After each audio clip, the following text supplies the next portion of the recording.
Fingers pick करता है कहते हैं, ये तो बहुत चीजों में पाया जाता है, फिंगर का पिक करना, यूं करना।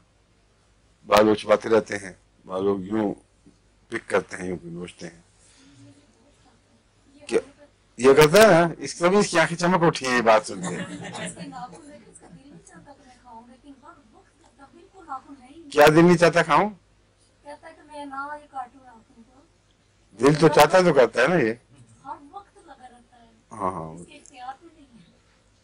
ये जो है ना, इसके मतलब एक और दवा में मैंने पढ़ा हुआ, मुझे इस वक्त ज़हन में नहीं आ रही, जो नाखून के साथ थोड़ी थोड़ी उंगलियां भी खा जाते हैं, चमड़ा जो हाथ का नीचा वो भी काटा जाता है। ये टिपिकल किसको याद है? कोई कौन सी दवा है? नेट्रेम्योर में है या किस? नेट्रेम्योर में भी गालबन है, लेकिन और भी चेक करना चाहिए। मुझे नेट्रेम्योर में याद पड़ता है कि उसमें था। ये कलकेरिया का मरीज तो नहीं दिखाई दे रहा देखने में, वैसे तेज तर आ रहा है। हाँ, कलकेरिया का मरीज नहीं है। नेट्रेम्योर पॉसिबल मुमकिन हो।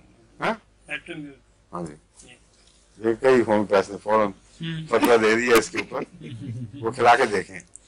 नेट्रेम्योर की असल अलामत ये होती है, जो गालबन इसमें नहीं होगी, मुझे मौका नहीं मिलेगा आपको देखने का, कि नाखूनों के पास ये जो जिल्द है जिसने नाखूनों को पकड़ा हुआ है वो उखड़ती है और छोटे छोटे धागे से यहाँ दिखाई देते हैं।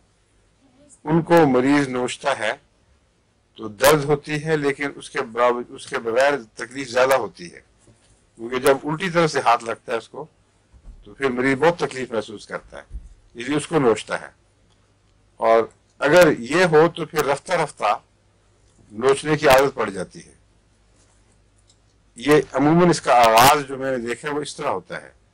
अब मुझे पता नहीं इसके नाखून इसी तरह थे कि नहीं, लेकिन ये जब चीज उखड़ती है करीब से तो नाखूनों में अमूमन एक बेचैनी पैदा होती है। इसलिए ये कोई बैद नहीं कि बगैर उखड़े भी वो बेचैनी मौजूद हो, उसकी वजह से बच्चा बार बार नाखून को मुंह में चबाता हो। देखे देखे पता लग जाएगा। ठीक है, अगले हफ्ते तक रिपोर्ट आ जानी चाहिए, इसको साथ ले आना अगर स्कूल ना गया हो तो।